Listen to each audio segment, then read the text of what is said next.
Hello, everyone, and welcome back to the Nord Search podcast, where we speak to leaders in the power trading industry. So today, very excited to be joined by Philipp Man, who is the co-founder and CEO of terralayr, a really exciting business in the battery space focused on BESS platforms. So, Philip, thanks for joining me today. Thank you very Welcome. much for the invite, Patrick. No, my pleasure. My pleasure. Been excited to talk to you. Been really impressed by what you guys are doing. For those in this audience who don't know, it'd be great to firstly have an introduction to yourself. You yourself has a really interesting background as an entrepreneur. And that journey into starting terralayr, who they are and what the vision is. Sounds great. Thanks for inviting me today, Patrick. So, super short background on myself. Philip, I'm originally from Germany, from Cologne. I grew up there, went to school in the UK, studied in the UK. I started my career actually in the kind of conventional world of energy at Glencore, in the middle distillate jet fuel team. Left Glencore pretty quick to build up a B2C luxury marketplace called Chronext with my flatmate at the time, Ludwig, who also happens to be my co-founder and business partner in terralayr. And kind of basically inspired by the spot market for oil, we started building the spot market for luxury watches. After doing that for 10 years, where we did around $1 billion in sales in that time, we felt we wanted to do something that had real impact for profit, for society, but also for the planet. And so looked at different things, very quickly came to the conclusion that there's this, massive over-indexing in renewable energy generation investment. Structurally, too little is happening in grids, in storage. And we felt, one of the biggest asset deployment opportunities of our time, aside from, data centers to power AI, will be all things flexibility and specifically BESS. So that's essentially why we decided to go back into energy and started terralayr in November 22 in parallel to selling our old company, which we sold in April 23. Amazing. So you started out in energy, went into luxury watches, and then you circled back into energy. Now with all that experience on how to build a successful business. Yeah, I mean, absolutely. I think that you can summarize it that way. We did energy. I did energy briefly. Then 10 years of something else, which we thought would be a year or two. And back in energy now. Yeah. Amazing. So I guess it sounds like that business was so successful and you've not really had a break. You've rolled straight into your next startup. So talk to me about why you decided to set up terralayr and what got you excited about it. Yeah, so we started terralayr in parallel to our old company in November 22. We then left our old business April 23. And I think, how we came at it is we said that, you're going to have all this build out of renewable energy, but you're going to need a lot more flexibility. We kind of developed three hypotheses. We said, A, it's not going to be practical for everyone who owns and operates or who needs flexibility to own and operate their own assets. So somebody needs to build something like the AWS of power or flexibility or batteries. B, most people come at batteries just as a function of development, but we believe the majority in the value is commercialization and it's bigger than just trading. And C, we feel that, power markets are local and domestic, but fundamentally, when you drive network effects with off-takers, you can use those to expand into new markets. And while every power market is different, you can then expand globally pretty quickly. So that's what essentially drove it. And what is terralayr? We are an integrated energy flexibility platform, which means specifically we essentially, on the one side, develop, co-develop, finance, and externalize construction of grid-scale batteries, currently 100% focused on Germany. And then on the second side, we've built up a software platform that aggregates the assets that we own in portfolios and tolls them out and enables different off-takers to get access to that. And we started this for ourselves and now increasingly sell this software platform to other people. Okay, interesting. So I've seen a lot of players enter the battery market, but not in the way that you guys are doing it. And you mentioned you're not here just for trading. So what is it? What are the core services that you offer as a business then? But so to be super clear, we in fact we don't trade at all. We partner with traders or optimizers. Yeah. But I mean, our hypothesis is that we aggregate assets, we virtualize assets. So we bundle them, we virtualize them, and then we sell or rent out slices of the portfolio to a number of off-takers. These off-takers can be utilities, traders, data centers, large-scale C&I, really anyone who needs flexibility.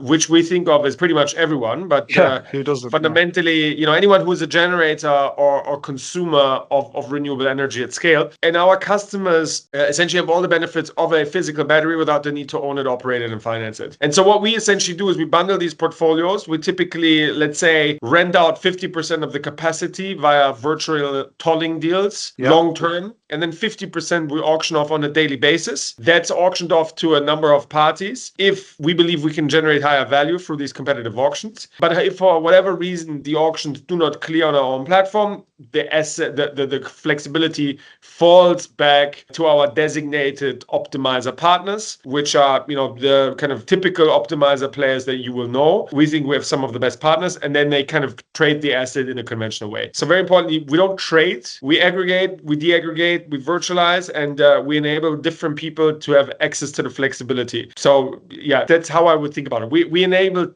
other people to trade our capacity. No, amazing. I know there's like a real demand for that type of solution, because everyone wants to have batteries in Germany right now. Like that is that clear. As someone that focuses on more of the trading side of the market, there's a lot of opportunity there. So yeah, really, I guess it's unique what you're offering, and the kind of announcements that you're making. I'm not really coming across many examples like that before. You've announced a deal with RWE recently. Is that correct? Absolutely, yeah. We did two virtual multi-asset capacity tolls. They are, I would think, first of a kind globally.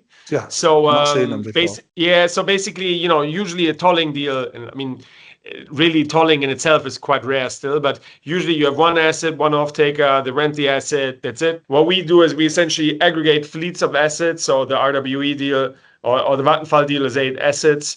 We sell half the capacity to Vattenfall. They nominate this in advance, a day or two, or sometimes intraday. And then we will essentially auction off the other capacity that they don't have on a daily basis.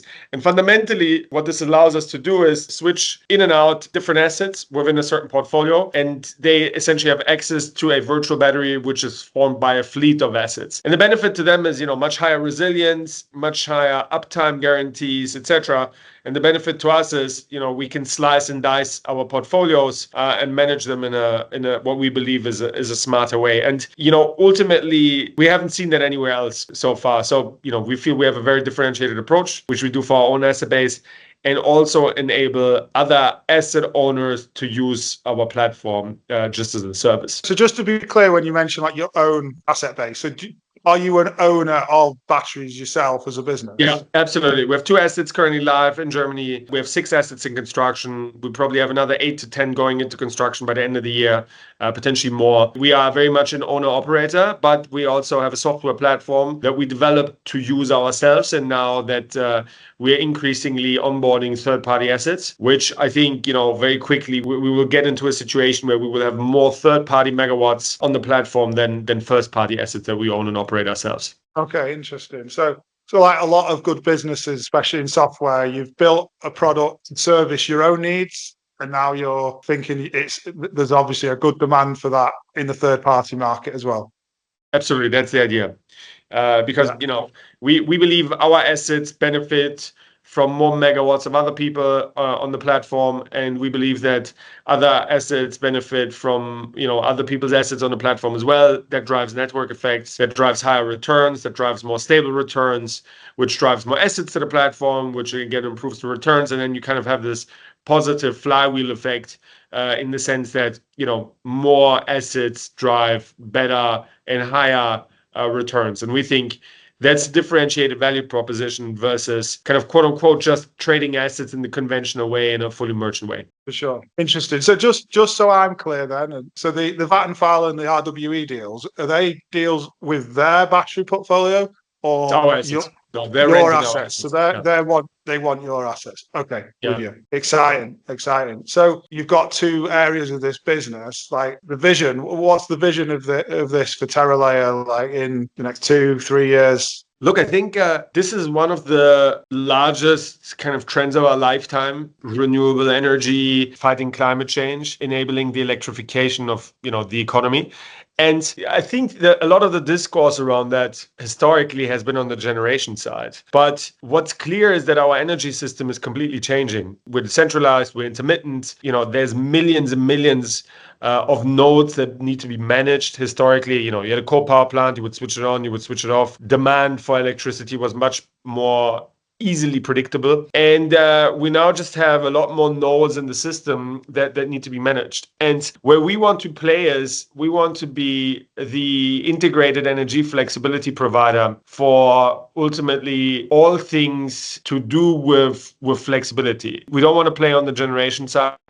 What we want to do is we want to enable anyone who has exposure to renewables to rent flexible capacity from us as a service. And we believe by doing that, starting in Germany and over time across the European markets, we can be in a position where we become the aggregators of the key nodes of imbalance, of the dispatchable, essentially, power sources in grids that are dominated by non-flexible or inflexible dispatch. And I think you can create something that is also almost a shadow grid around the grid. So we believe we're essentially creating the backbone of the future energy system. And if I had to say it in a super simple way, what AWS did for the internet economy, we hope we will do for the future energy system, starting in Germany, then expanding across Europe, and in the long term, hopefully also across the pond in the US. But I think that's a long way out. Well, yeah, the AWS of renewable energy would be quite a big thing to achieve. But I get what you kind of mean, where like AWS was started for Amazon as a business because of the needs that they had to scale up in certain times, and then they sold it on to third parties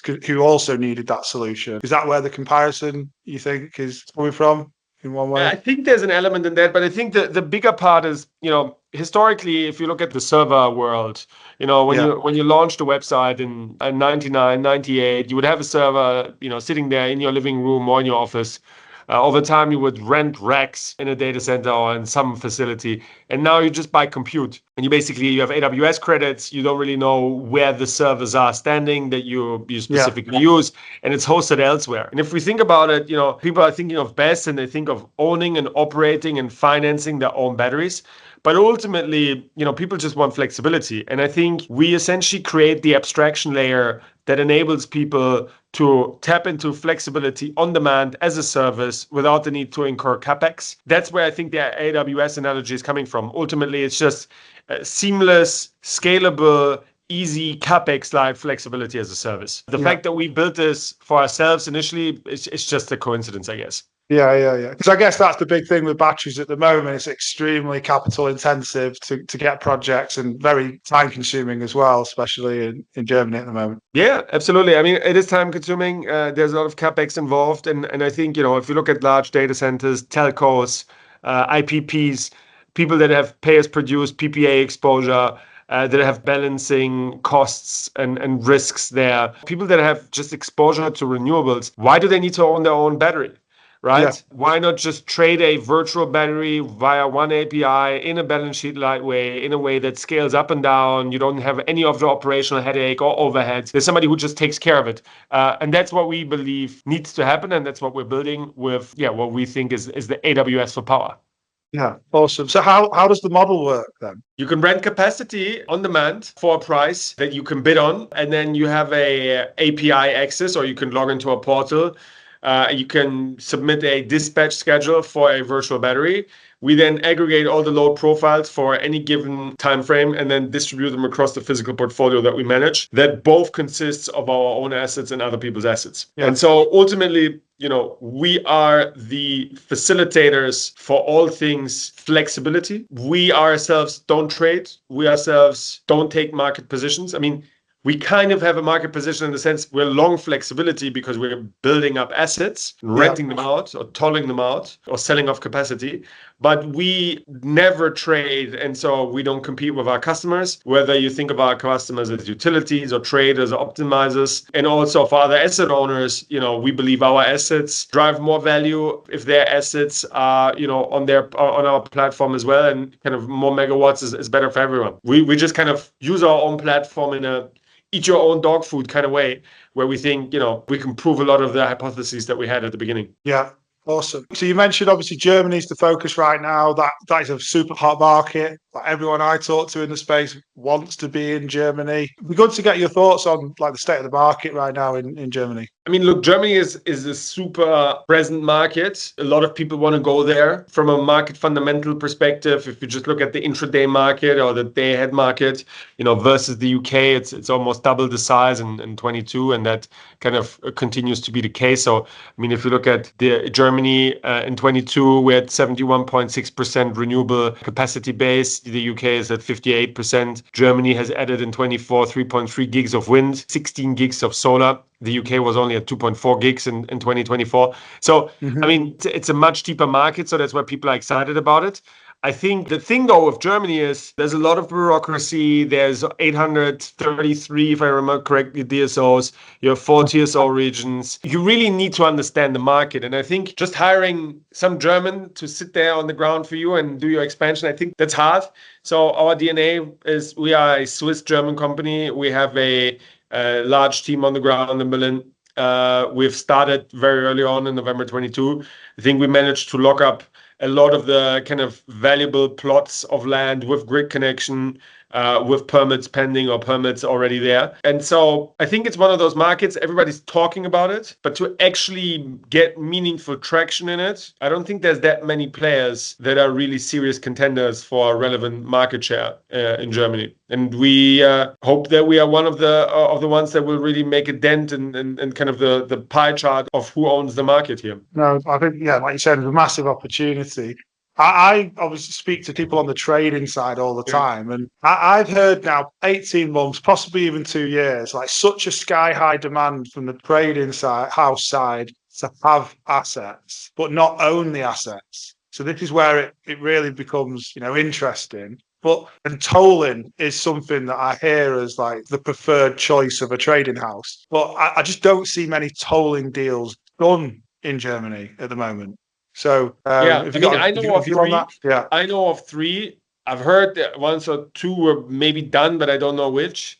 I know of 3, and 2 of them are us. Yeah, I mean, look, tolling is one of those things. People talk about it, but like, how many deals have really been done? And I think it's one of those things that a lot of people have opinions on how to do it and give advice on how to do it, but they actually haven't structured these deals. If you look at a tolling contract, I mean, that's a long contractual agreement. You have a lot of specificities there. It's like signing a mortgage. Yep. It's not something that's been standardized like a mortgage, but the level of complexity and all the elements that go into it, I think people underestimate it. They just think, yeah, I'm just going to toll it. But the reality is, I know of 3 deals. 2 was us. I think the other deal was Engie with a undisclosed party. Other than that, the rest seems to be like hearsay to me. And I think this is a function ultimately of the point that, you need to be a credible counterparty to offer a toll. You yourself need to have good credit. You need to be able to deliver your asset on time. You need to be able to offer your asset with certain performance guarantees, etc. And then the moment you actually start structuring that, people start realizing it's not such a simple product to offer. It's not just like a PV park, which you build a solar park, you have like a feed-in tariff, and you forget about it. There is so much that goes into tolling. There's such a huge amount of active asset management of a BESS asset. That's why I think we haven't seen that many deals. I think that will change, but certainly more people are talking about it than will be able actually to offer it, I believe. 100%. I see that myself. Like I say, I've seen this conversation for more than 12 months, and I'm just asking myself that question: why has there only been 3 deals done? And you've just kind of answered the question I was going to ask you. Why do you think you were responsible for 2 of them? Is there something that you think is different about you guys? Look, I think first of all, we have a differentiated product, right? We do virtual multi-asset capacity tolls. It's quite a mouthful, but basically means you're renting a fleet of assets rather than one. Which means you have better uptimes. You have, redundancy and resilience, because 55 megawatt toll, which we did with Vattenfall, is backed by over 100 megawatts of batteries. So they know if an asset is down, we can still deliver. I think the second point is we have a great origination team, and they started these conversations early. We made a very structured process. We ran it, like an M&A process, like a proper project, with clear timelines and clear expectations to the off-takers. And that enabled us to get something across the line. The third point is, I think for us, tolling is a key part of the strategy. we want to be minimum 50% contracted. I think long term, more like 60, 70, maybe even 80%. I think merchant exposure is always great, but we don't see ourselves as merchant players. We enable different people to have access to capacity, and we think tolling is just a product that enables us to give that flexible capacity to other people. And I think last but not least, look, we've been very fortunate that we've chosen two great parties like Vattenfall and RWE who trusted us, who put in the work to get this deal done with us. The origination teams both at Vattenfall and RWE are honestly outstanding. They've been amazing to work with. And I think we've also had a little bit of extra luck to get those deals done. But we're very proud to be partners to both those companies. Yeah, no, obviously great companies to be partnered with for sure. You mentioned origination. It'd be interesting to talk about this. Like you talked about great origination, and obviously you've managed to secure some of the best sites in Germany by the sounds of things. So what does great origination look like to you? You mean on projects or on offtake? Both, really. Well, I think, look, on the project side, I think you need to be well diversified. We like specifically medium voltage, 10 to 30 megawatt sites. A lot of people focus on these very large projects. We think there's a lot of cluster risk there. We also think it's harder to get the offtake beyond a certain size. And we think playing in the medium voltage makes most sense for us. And we've been able to execute fast there. So I think A, having a differentiated proposition, B, diversifying, and then C, time to market, hit the market timing right. Yeah. And then you can talk all about the skills you have in the team, but we've also been lucky, right? We hit the right timing. We've hired the right people. There was a lot of luck involved as well. It's not just luck, but we certainly had a little bit of luck as well. And then on the origination side, I think, you need to be very clear with what you want when you speak to off-takers. You need to explain what you solve for. And you need to also come to the table with a clear timeline and ability to demonstrate that you can deliver the assets that you sell to them. And if I look at Vattenfall entrusting us in the early days to build up a portfolio, deliver that on time, and have them access it, I think we did a good job of convincing them, explaining them what is going on in the background here. We've, had them in our offices. They've met the asset development team. They've met the EPC team on our side. And we were able to very quickly create a rapport where there was mutual trust. And I think that is really the key ingredient to get a deal done too. And that sounds a bit cheesy, but at the end of the day, it's a human trait, right? That you have the counterparty on Vattenfall side, you have the counterparty on our side, and people just need to ultimately get into a position where they have mutual trust that they can transact. With merchant, it's much easier, right? If something doesn't work, you can just switch it off the next day. Tolling is, you get married for 5, 6, 7 years, but the volumes that you're moving, these are sizable contracts. So people need to have trust and the ability to deliver. Yeah, and I guess this process doesn't happen overnight as well. Like, how long do these processes take? I think from first conversation to running a structured process to closing, it's close to a year. Second time round now is faster. Third time is going to be faster. Fourth time is going to be faster. But that's because we've created a blueprint you can copy, and we have those relationships. But I think just doing the toll, you can probably do it even faster. You can maybe even do it in 2 or 3 months. But the level of risk you're going to take is just massive. Yeah, for sure. Let's talk about terralayr as the business, like where you're situated. You mentioned Berlin earlier, and you've got Swiss base as well. So can you tell us a little bit about that, and then we can talk about culture as well. I'm sure there's lots of people listening have been excited about what you've got to say today, and I want to know a bit more. Sure. So, I mean, look, our headquarters is in Switzerland, just outside in Zurich, in Zug. We have an office in London and in Berlin. And, from a culture perspective, I think that, people want to work on something that matters in a way that matters to them. And what I mean by that is you can try to make the world a better place.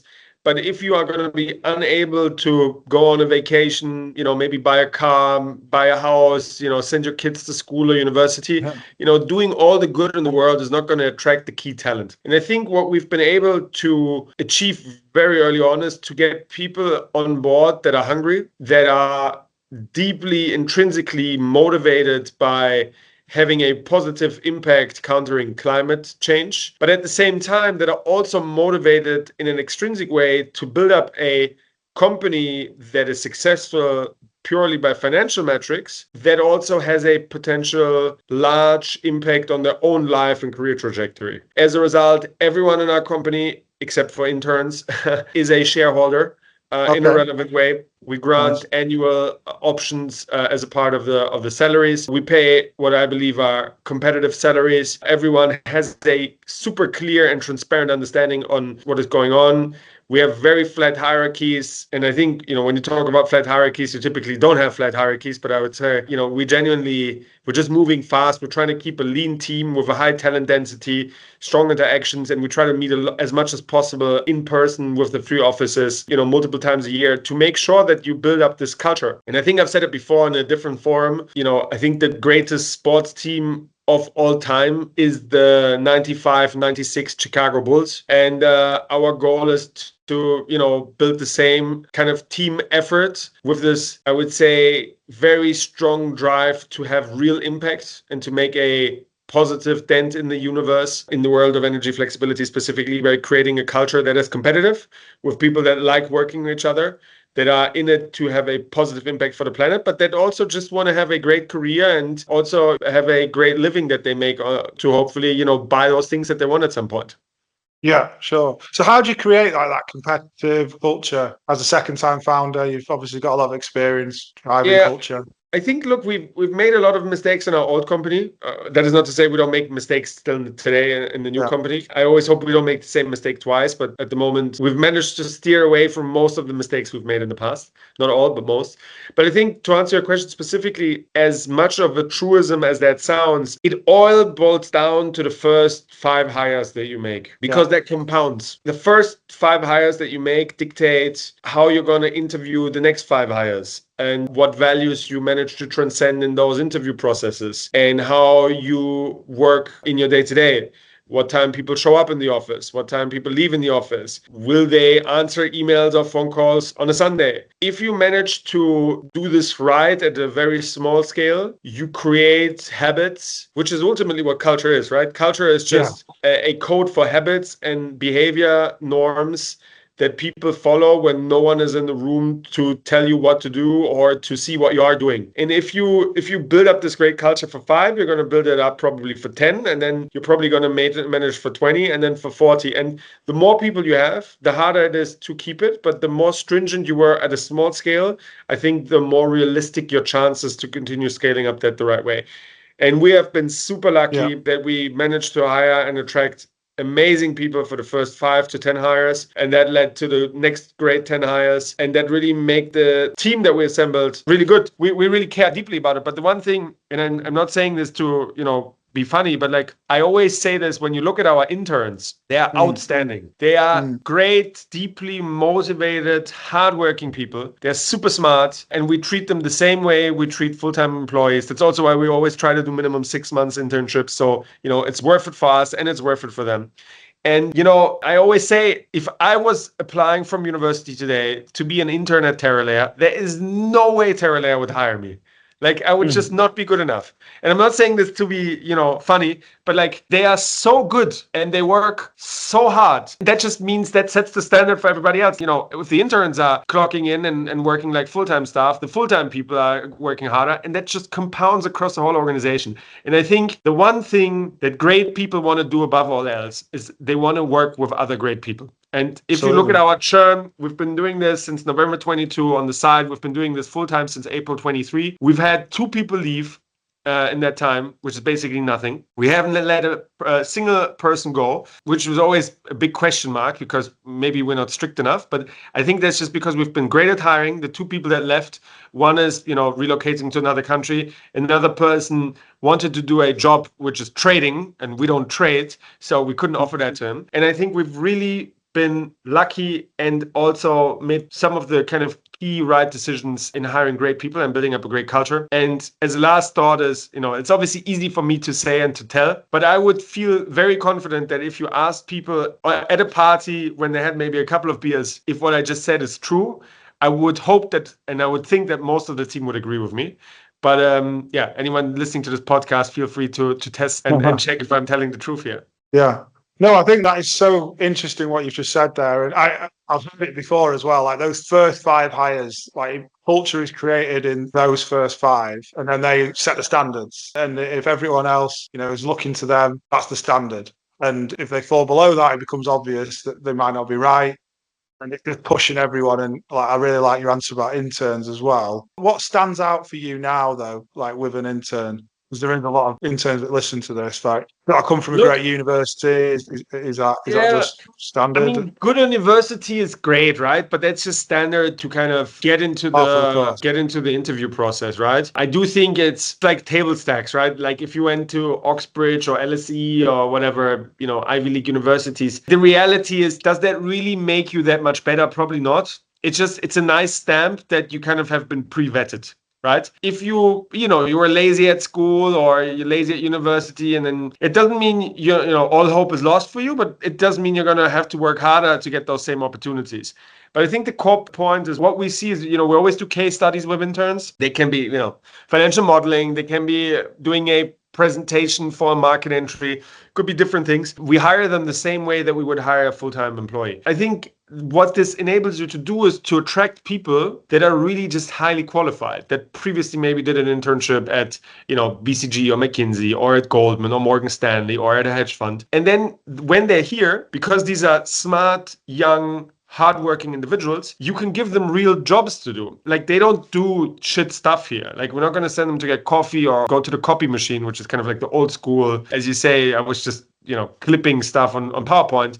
Yes, sure, they'll do some admin tasks, but like we'll say, hey, what's the next market we should enter? Can you plan this, right? Like a strategy project, or like preparing board meetings, or, starting to launch the marketing strategy. These guys do really cool stuff, not because we're generous, but just because they're smart and hardworking. And I always think that ultimately the level of seniority that you have in an organization is a function of the abstraction level of the amount of problems that you can solve and how much instruction you need to get to solve that. So, at the very basic level, when you start your career, right, people are going to say, build this slide. And when you run a company, it's about make the company successful. I think ultimately you just need to make sure that you inspire people the right way and attract the right people. Yeah. And you mentioned, like, in general, you've been great at hiring and you found some, senior talent. Like, what is it that you look for just in general in like a great hire? Because I guess they've all worked at good companies or they've all done good things. But that, I know full well, that doesn't necessarily translate into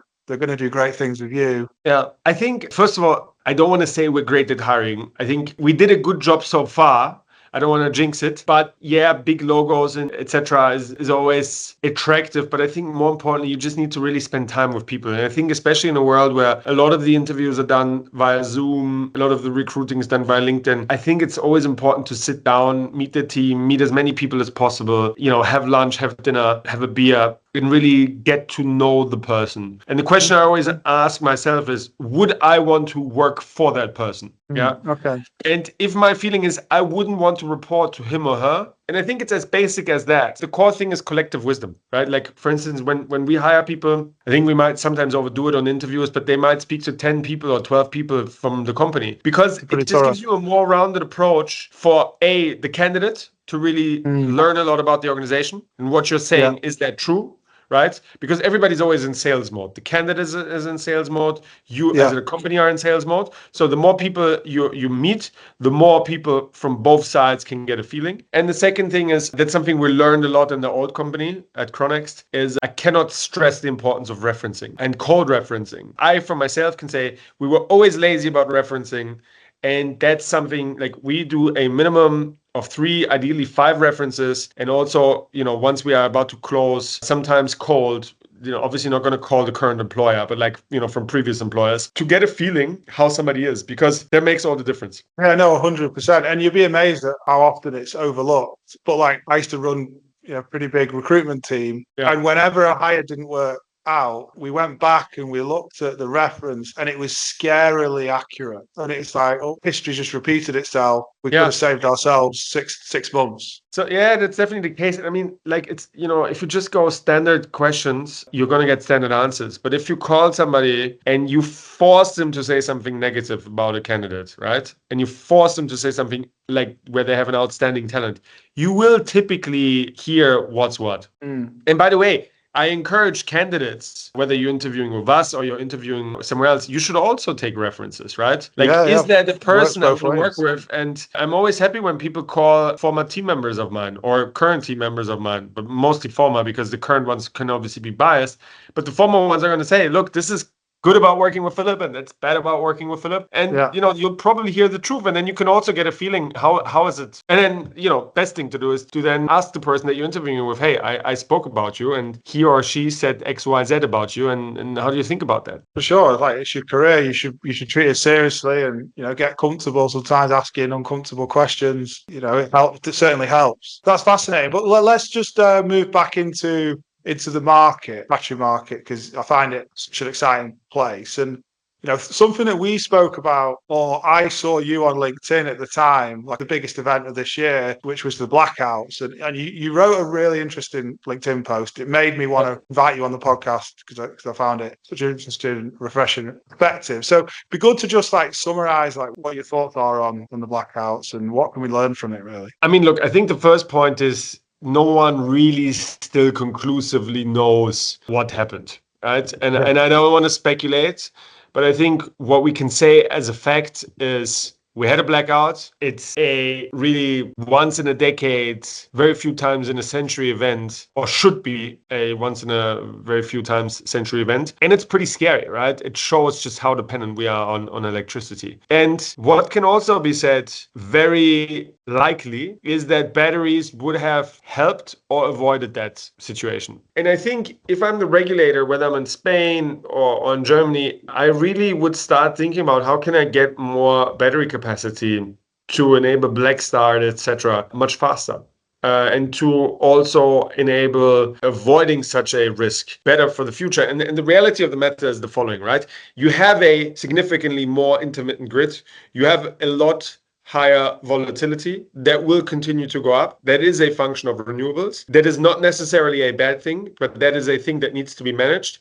And I think if I'm a regulator, I really need to pay more attention to that. I mean, it is pretty scary if you think about it. It just really is pretty scary. Yeah, for sure. Well, like when something happens in this industry, it's mainstream news. It impacts everyone, in their everyday lives like that. So how big a role do you think batteries will play, stabilizing the grid? I mean, look, I just don't see another technology that is as efficient, can be deployed as fast, that works without subsidies as well as batteries. I think it's grid scale batteries. I think domestic batteries, less so. Most domestic behind the meter batteries or behind the meter C&I batteries are essentially co-located because people typically have rooftop PV. So typically residential batteries are already full at 11 a.m. And so, they're full. They cannot be used for all these other things. In winter, that's different, but that's certainly the case in summer when we have the majority of solar. And so I don't see a technology other than batteries. So to answer your question, I think batteries will play, the majority of the role in grid stabilization, in creating redundancy and, backup power, and also enabling the deployment of a lot more renewables. Are you going to need gas to a certain degree? Absolutely, right? Are you going to need hydro if you have it, such as Switzerland or Austria? Absolutely. And hydro is great.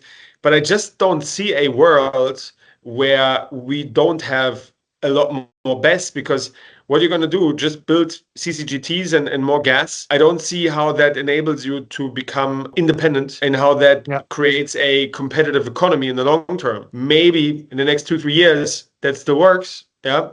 Maybe even in the next 5 to 10 years, that still works. But realistically, if you don't decarbonize your economy in the next 20 or 30 years, how are you going to be competitive on a global scale? If you look at what the Chinese government is doing, the sheer scale of deployment that they have with solar and wind, but especially solar, is exponential. And people always go, oh, but they also have nukes. Yes, but above all else, they're going full speed on solar, and they're creating a amazing environment for battery companies like BYD, CATL, CALB, etc. to thrive. And so Europe really needs to become very good at deploying batteries. And I feel like, at least in Germany, the regulator should become more aware that there is no future of a stable, decarbonized, cheap, cost competitive, and resilient grid without BESS. And you need to create more ability to deploy this faster in a more economic way.